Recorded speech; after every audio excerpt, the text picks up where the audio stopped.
అందరికీ నమస్కారం. ఇవాళ మనతో ప్రముఖ ఆధ్యాత్మికవేత్త జ్యోతిష్య వాస్తు పండితులు బ్రహ్మశ్రీ ఉమామహేశ్వర సిద్ధింద గారు మనతో ఉన్నారు. వారితో మాట్లాడదాం. గురుగారు నమస్కారం. ఆయుష్మాన్. గురుగారు, అక్టోబర్ నెలలో కన్యా రాశి వారికి ఎటువంటి ఫలితాలు ఉండబోతున్నాయి కాస్త వివరించండి. అక్టోబర్ నెల కన్యా రాశి వారి విధానం అంటే కన్యా రాశిలోనే ఇందాక చెప్పుకున్నాం కేతువు, రవి, బుధుడు. రవి బుధుల కలయిక బుధ ఆదిత్య యోగం అంటారు. ఎప్పుడైతే రవికి బుధుడికి కూడా శత్రువు అయిన కేతుగ్రహం అక్కడ కలిగి ఉన్నాడు, దానికి తోడు రాహుగ్రహ వీక్షణ ఈ యొక్క రాశి మీద ఉన్నందువల్ల నిపుణతత్వాన్ని కోల్పోయారు, నిపుణ యోగాన్ని కోల్పోతారు. కానీ నిపుణ యోగాన్ని కోల్పోయినంత మాత్రాన నష్టదాయకమైన ఫలితాలు వచ్చేస్తున్నాయా? ఈ కన్యరాశి వారికి రావు. శుభదాయకమైన ఫలితాలు పొందుతారు. వివాహాలు చేస్తారు. వివాహాలు కాని వారికి వివాహాలు అవుతాయి. వివాహాలు చేస్తారు, వివాహాలు కాని వాళ్ళకి వివాహాలు జరుగుతాయి. అలాగే తీర్థయాత్ర ఫలితాలు పొందుతారు. దూర ప్రయాణాలు చేస్తారు. అత్యంత దూరమైన ప్రయాణాలు చేసే కాశీ, రామేశ్వరం వంటి పుణ్యక్షేత్రాలకు కూడా వీళ్ళకి ఈ యొక్క నెలలో వెళ్ళే అవకాశాలు ఎక్కువగా కనబడుతూ ఉన్నాయి. అంటే పుణ్యక్షేత్ర విధానాన్ని ఎక్కువగా కన్యారాశి వారికి జరుగుతూ ఉంది. అయితే వ్యాపార రంగంలో ఉన్న వారి యొక్క పరిస్థితులే ఉన్నది. నూతన వ్యాపారాలు ప్రారంభిస్తారు ఈ కన్యారాశి వారు. ఏదో ఒక వ్యాపారం చేస్తున్నారండి. బంగారు వ్యాపారమే చేస్తున్నాడు అనుకుందాం మనం. అంటే బంగారు రేటు ఎక్కువ ఉంది కాబట్టి ఇప్పుడు బంగారు రేటు తగ్గింది. మన బడ్జెట్లో బంగారు రేటు తగ్గించాడు కాబట్టి కొంచెం బంగారం తగ్గుముఖం పెట్టిందనగానే మన వాళ్ళు ఏంటంటే దాని మీద పడతారు. బంగారు వ్యాపారం చేస్తున్నాము ఉన్నవాడు ఉన్నాడు. ఈ బంగారంతో పాటు బంగారు వ్యాపారం ఒకటే చేయడు, ముత్యాలు పెడతాడు, రత్నాలు పెడతాడు. ఇలాగ వ్యాపారాన్ని పెంచుకుంటారు. కొత్త వ్యాపారాన్ని, నూతనంగా వ్యాపారాన్ని సంతరింపజేసుకునే విధానాలు కూడా ఇక్కడ ఉంటాయి. ఈ కన్యరాశి వారికి లాభదాయకమైన ఫలితాలు పొందుతున్నారు. ఇంకా లాభదాయకమైన ఫలితాలు పొందుతున్నారంటే శుభదాయకమే కదా అందరికీను. కుటుంబం కలకలలాడుతుంది కదా.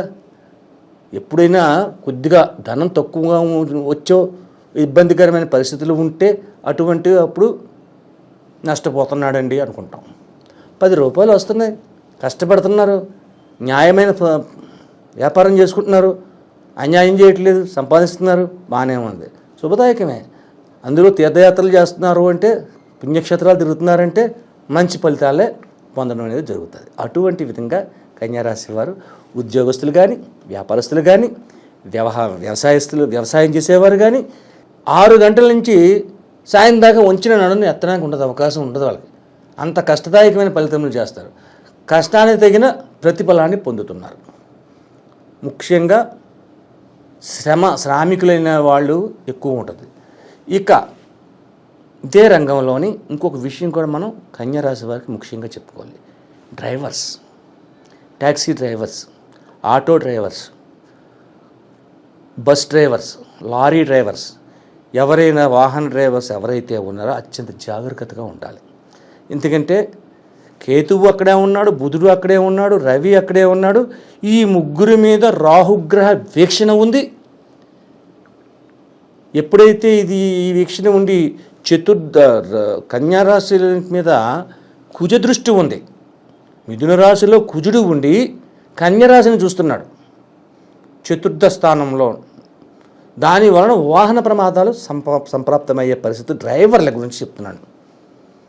కన్యరాశిలో ఉన్న వాళ్ళు అందరూ డ్రైవర్లే ఉండరు కదా, సొంతంగా కారు నడుపుకునే ఉంటారు, వాళ్ళకి పర్లేదు, బాగానే ఉంది. సో డ్రైవర్స్ అనేవారు, డ్రైవింగ్ చేసేవాళ్ళు ధనాన్ని తీసుకుని డ్రైవ్ చేస్తారు కదా. ఇప్పుడు ఆటో డ్రైవర్ అంటే ఉట్టిన ఎక్కించుకోడు కదా, ఎంతో కొంత మంది ధనం ఇవ్వాలి. అలాగే ఒక ట్యాక్సీ డ్రైవర్ అయినా, ఒక లారీ డ్రైవర్ అయినా, ఒక ఆర్టీసీ డ్రైవర్ అయినా, బస్ డ్రైవర్ ఆయన జీతం ఇచ్చుకుని నెలకు వస్తుంది. ఇటువంటి డ్రైవింగ్ ఉద్యోగంలో ఉన్న వాళ్ళు చేసేది ఎక్కువగా శ్రద్ధ తీసుకోవాల్సిన పరిస్థితి ఉంది. గురుగారు, ఈ రాశి వారికి ఆరోగ్యపరంగా ఏమైనా జాగ్రత్తలు తీసుకోవాల్సిన అవసరం ఉందంటారా? ముఖ్యంగా ఆరోగ్య విషయం నుంచి చాలా జాగ్రత్తలు తీసుకోవాలి ఈ కన్యరాశి వారికి.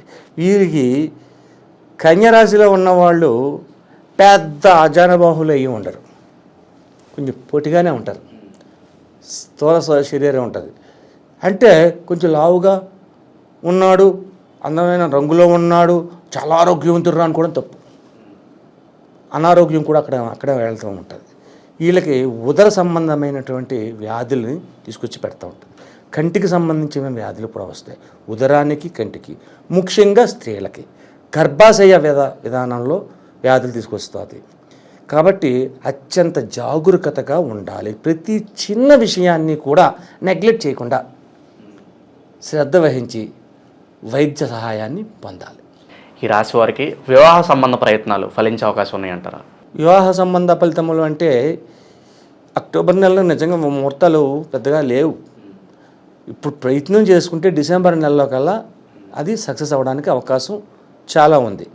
అంటే దీంట్లోని ఈ మిథున రాశి వారికి ముఖ్యంగా మనం చెప్పే రెమెడీస్లో కూడా ఇటువంటి వాటికి ఉపయోగపడుతుంది. అన్నిటికి సంబంధించిన రెమెడీయే మనం చెప్పుకుందాం. వైవాహిక సంబంధాలు ఎలా ఉండబోతున్నాయి ఈ రాశి వారికి? వైవాహిక సంబంధములు, భార్యాభర్తల అన్యోన్యత బాగానే ఉంది. అయితే ఇక్కడ చెప్పకూడని మాట, కొంచెం ఇబ్బందికరమైన మాట ఏంటంటే పురుషులు అన్య స్త్రీ సంబంధాన్ని కోరుకుంటారు. అది పద్ధతి కాదు, మంచిది కూడా కాదు. వైవాహిక సంబంధం భార్యాభర్తలు కలిసి కళ్యాణ బంధం అంటే 7 అడుగులు ముడివేసి అగ్ని సాక్షిగా వివాహం చేసుకున్న భార్య ఉండగా వేరొక స్త్రీని ఆశించడం అనేది మూర్ఖత్వం అంటారు, తప్పది. కాబట్టి ఆ యొక్క ఆలోచన ఉంటుంది, ఆలోచన వస్తుంది, కానీ జాగ్రత్త పడండి. అనవసరం ఇబ్బందికరమైన పరకాంత యొక్క వల్ల రావణ బ్రహ్మంత వాడే నష్టాన్ని పొందాడు.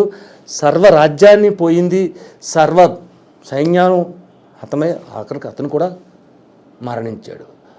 దుర్యోధనుడంత గొప్పవాడే ద్రౌపదీ మాత యొక్క మీద కన్ను వేసి లేదా ఇంకోటి ఏదో చేసినందువల్ల సామ్రాజ్యమే పోయింది.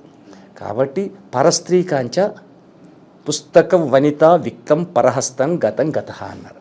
పుస్తకమైన వనిత అయినా ధనమైన పరహస్తం అంటే పరాయ హస్తంలోకి వెళ్తే మళ్ళీ పవిత్రంగా రాదు. కాబట్టి జాగ్రత్త పడాలి, మనం కూడా అదే జాగ్రత్తలో ఉండాలి. ఈ కన్యరాశి వారికి వైవాహిక విధానం గురించి చెప్పవలసిన ప్రత్యేకమైన సూచన ఇది. అలాగే గురుగారు, ఈ రాశి వారికి అప్పుల బాధ నుంచి ఉపశమనం కలిగే అవకాశం ఉందంటారు? అప్పుల బాధలు అంటే వీళ్ళు కన్యరాశిలోని అప్పులు చేసింది ఏది? వ్యాపారం బాగుంది, వ్యవహారం బాగానే ఉంది, అప్పు చేయాలని అవసరం ఉంది నీకు? అప్పు ఎప్పుడు చేయాలి? కొత్త వ్యాపారాన్ని సంతరింపజేసుకున్నప్పుడు ఒక పెద్ద షాపింగ్ మాల్స్ పెడతారండి. మనం చూస్తున్నది ఆ షాపింగ్ మాల్స్లోని కొన్ని కోట్ల విలువైనటువంటి బట్టలు అవ్వచ్చు, బంగారం అవ్వచ్చు, ఆభరణాలు అవ్వచ్చు, ఏదో కొన్ని కోట్లు, అవన్నీ కోట్లు తీసుకొచ్చి పెట్టేలేదు. దానికి ఒక పద్ధతి ఉంటుంది. ఇది 1/3 పెడితే 3 వంతులు బయట వారి నుంచి వస్తుంది. ఆ వచ్చిందంటే అప్పే అది మంత్లీ ఇంతని చెప్పేసి ఇన్కమ్ మళ్ళీ దానికి కడతారు. అలాగే చిన్న వ్యాపారస్తులు చేసేవాళ్ళు అప్పు చేయరు, వీళ్ళు భయస్తులు. వీళ్ళు చిన్న వ్యాపారాలు అమ్మో ఎంత అప్పు చేసేస్తే మనం తెచ్చగానే లేదు, వడ్డీలకే సరిపోద్దని భయపడతారు. కానీ అప్పులు చేయట్లేదు, వీళ్ళు అప్పులు చేయకుండా వ్యాపారం చేస్తున్నారు, ఉన్నంతలో తృప్తి పడుతున్నారు. కాబట్టి శుభదాయకమైన ఫలితాలే పొందుతున్నారు. అలాగే గురుగారు, ఈ రాశి వారికి అనుకోని ప్రయాణాలు కానీ అలాగే ఏదన్నా విదేశీయానం కానీ ఉండే అవకాశం ఉందంటారా? రాహుగ్రహ వీక్షణ కలిగి ఉండి కుజగ్రహ వీక్షణ కలిగి ఉండి ఉన్నది కాబట్టి విదేశ గమనాలకు వెళ్ళడానికి అవకాశం ఉంది.